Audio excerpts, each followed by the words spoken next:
Like if you look at how we start our life, at a smiling, bubbling child who has all the trust for everyone, who has all the love for everyone, who has all the curiosity of the mind to experience everything as it is, without any opinions, without any judgment about anything. You know how that naiveness of being a child, it is so powerful. If you look at a child right now, what a beautiful smile that the child gives. Worth $1 million, isn't it? By just looking an innocent child. So that is the expression of the divinity within. That's the expression of the spirituality within. But as we move on into our life, we learn many tricks and treats. Many winning formulas we learn and gather. How to be smart, how to work hard, how to make more money, how to build big houses, how to buy these cars, all the different things that we keep amassing, the wealth and affluence and names and fames. We're learning all those tricks and treats. That makes us very complex. We lose those simplicity of life. We learn how not to trust people. We learn how to be competitive with each other. We learn how to stress more than smile. We forget that life is an open university, and every moment there is an opportunity to learn, to grow, to evolve and expand. Rather than that, we narrow down our mind. We become very constricted in our thoughts. We always try to create a self-centric, me-centric world. Everything becomes about me. What am I going to learn from it? What am I going to get from it? What's my benefit? What's the point? What am I going to benefit from it? Right? Everything is that cost-benefit analysis. Like, what is there for me? What's there for me? So in that egocentric, self-centric mindset, things becomes very difficult. If you think about a wild tiger and try to put that wild tiger into a cage, obviously the tiger in the beginning would be very suffocated, because the tiger's true nature is to be in the wild and be like a king, roam around without any fear, without any confinement. Likewise, we, the pure soul, the Atman, we are also very expansive in our nature.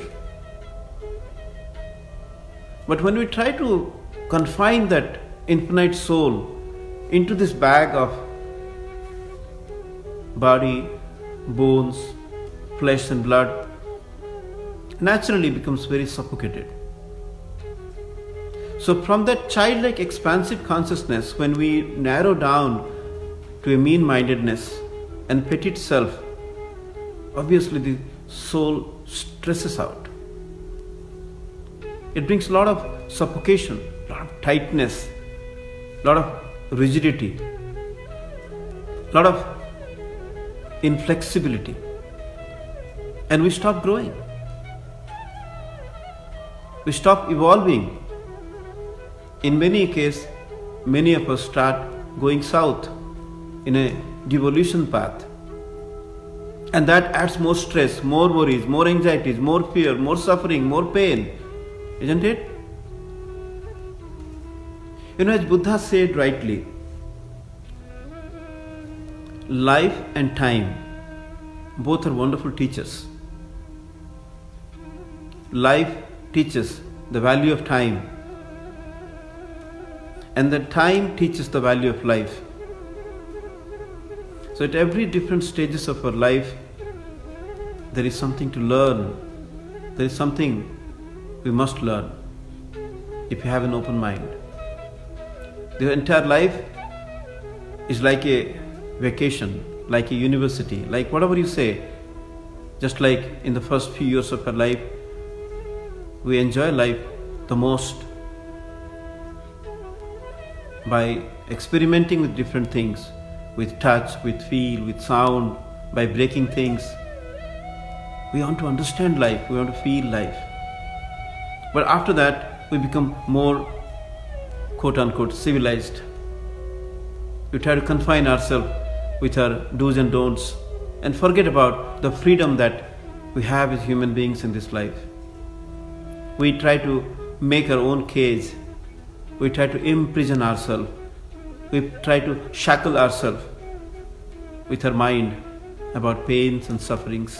So those chains of sufferings are created by our own mind only. So to a larger extent, if you think about the evolution of the stress is a factor of our mind. Our mind creates this stressful condition. If you look at the deeper aspect of stress, it feels like an opportunity to see that underlying connection with the infinite intelligence. So it's a opportunity in disguise to understand the meaning of life, to understand the truth of life, to understand the essence of life. As I've already talked about the importance of pure knowledge, the true knowledge, in today's previous talk. I talked about the Brahman, what is the essence of life, and what is the Maya, the names and forms created by the mind or the illusion of the mind. And most of the time, when we forget about the Brahman aspect, the essence of everything and everyone, and try to get confined with the names and forms, then we get a lot of stress. It's primarily a function of body consciousness. At a grosser level, we try to confine ourselves on the outer realms of life rather than going deeper and understand the essence of that. If you look at, the stress happens in many different stages or different aspects of our life, primarily at our work and with our relationships and with our own self. So if you look at the essence of work is joy, and the essence of relationship is love. The essence of education is knowledge, and the essence of life is beauty, trust, expansiveness. In order to understand this concept, it reminds me of an anecdote from Abraham Lincoln's life. When Abraham Lincoln became the President of the United States, his father was a shoemaker. Obviously, all those people who were more influential, more aristocratic, more rich, they thought it's not fair, because to occupy the highest position in the government, somebody from their side should come, a shoemaker's son. So on the first day of his presidency, when Mr. Lincoln was going to give an inaugural speech, just in the middle, on his way, someone said, "Mr. Lincoln, you should not forget that your father was making shoes in our family." And with this, the whole Senate laughed at Abraham Lincoln and thought that they made a fool out of him. But Lincoln, as he was obviously made up of a different metal altogether, different materials. He looked at the man, he smiled, and he said, "Sir, yes, I know that my father used to make shoes in your family, and probably many others in the Senate, because no one else made shoes like my father did. He was not making just shoes, he was pouring his entire soul into it. And never ever there was a complaint about his shoes. And I am truly proud of the craftsmanship, the creativity, and the life that he was giving to shoemaking. May I ask you, do you have a problem with the shoes my dad made? And fortunately, I also have learned the art of making shoes myself. So if you have a complaint, I won't mind making another pair for you. My dad was a creator. He loved what he did, and I'm proud of him. So when he said these kind of words in a very simple manner with humility, the whole Senate thought like, wow, what a person he is. Instead of being angry, instead of becoming mad at this person, he was so humble. Being the president also, he was willing to make another pair of shoes for this person. So friends, look, he could have been stressed out because of that. He could become angry. He was the president of the nation. But look at the other side of the stress is smile. He chose to smile rather than stress, because when you smile, you connect to your inner source. You connect to that perennial source of wit and wisdom. And you learn how to express that divinity in a very humble way. And that's the beauty of life. Because it doesn't matter what you do, it matters how you do it. With your own passion, with your own love, with your own creativity, then anything and everything that you touch becomes a gold. So we take things in a serious way. We forget the essence of everything and try to get caught up into this names and forms, the competition, to show up our status, to prove something, to the peer pressure.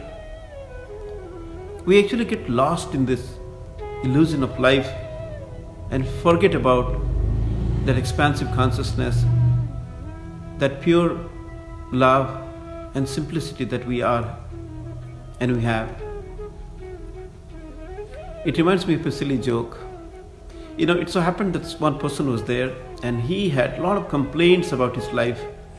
Everything that he went through in his life, he had a big question mark. Why did I get born in this poor family? Why did I get married to this person with so much of adjectives? Why did I work under this boss? Why did my life suck? Everything that he experienced in life was a complaint in one way or other. So he died prematurely, maybe out of heart attack or something like that. And he goes to heaven. He is right there in the big hall.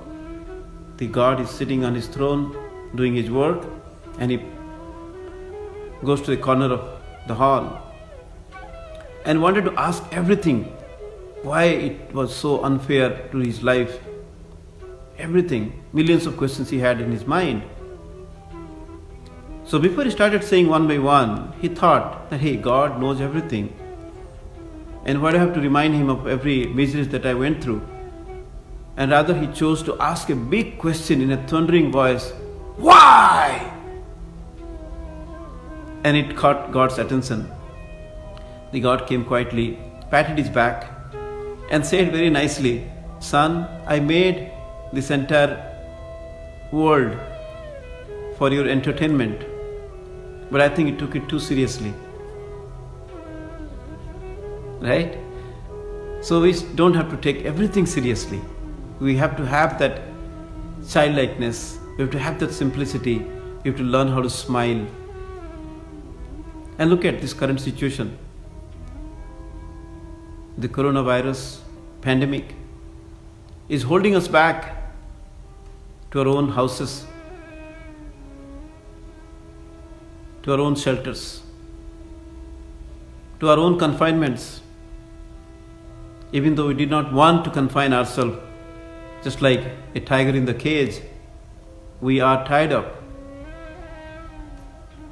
To many people, it must be creating a lot of stress, a lot of worries, a lot of anxieties, the stress of losing a job, the stress of finance, how do I pay my mortgages, how do I send my child to the college, how do I work, what if I get that infection, what will happen if I die? All these millions of questions lurking in our mind and obviously causing a lot of stress.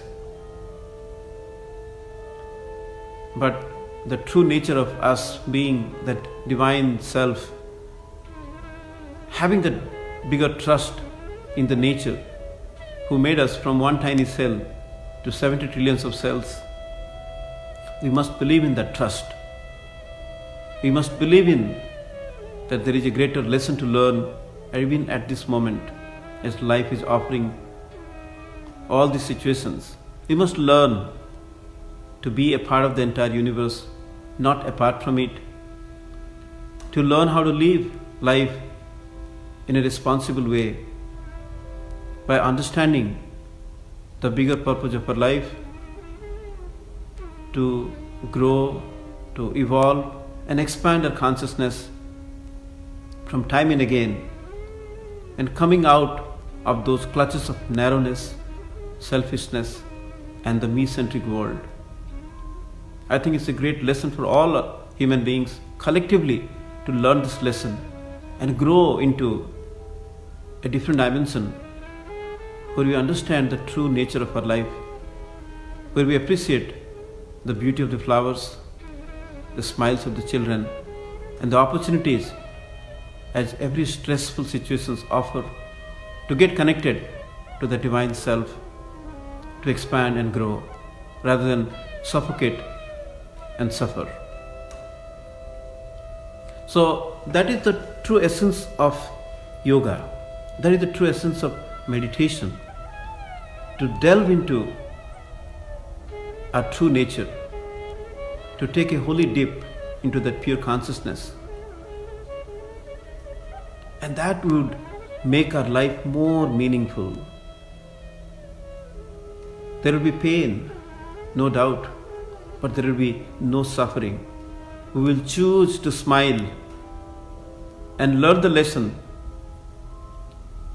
and then maintain our dignity, self-respect, wisdom and wit, just like Mr. Lincoln did. We don't have to surrender to the pettiness of life and others' comments and ridicules about us. We must re-establish ourselves with the profound Atman, as Vivekananda says, Amrutasya Santana, the children of that nectar, the children of immortality. We have already talked about in the true knowledge, we are all that pure consciousness where there is no death, there is no life. It's only a continuum of experience. So no virus can ever kill us and confine us forever. We must understand how to live together, how to be the one that we are and bring that joy and happiness rather than fear and stress. So we need to learn how to choose smile versus stress. And I'll give you a simple trick that I've been using. In fact, I have interviewed many people who have self-realized, and one of the sure technique that they all practice is constant remembrance of the God. And one of the simplified technique that yoga and breathing teaches us is to remember that constant awareness that we are Brahman, we are that pure intellect, we are that pure consciousness. And in order to get us reminded, we have to learn how to tie this simple concept into our breath, because we breathe 21,600 times every day. So when you tie up the thought of our true nature to the breath that we do all the time, obviously we'll become pure and perfect. In India, people used to give their kids' name as the names of the gods, like Ram, Krishna, Govinda. And one of the reasons could be because there is a belief that whatever thought and impression that we have in the last moment of our life, and the next birth becomes like that. For example, if I am in my last moment and if I need a glass of water, I will call my son, Hari.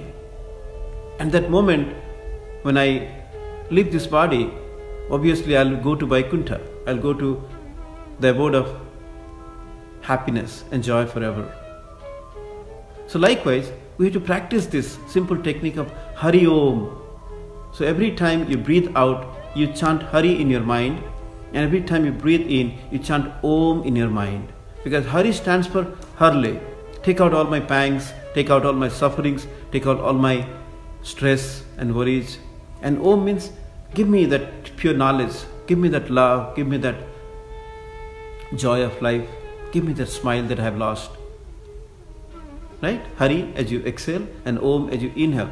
Even if you climb a staircase, one step Hari, the next step Om. Even if you brush your teeth up and down, Hari Om, Hari Om. So if you can blend this into every act of your life, from now on, you'll see the last moment also will be practicing Hari Om. And Mahatma Gandhi did that in a so perfect way that when he was assassinated, he said, Hey Ram. It takes a lifelong practice to do this constant remembrance. That's a small technique that if you can apply into your life, that will be great. Hari Om technology of stress management.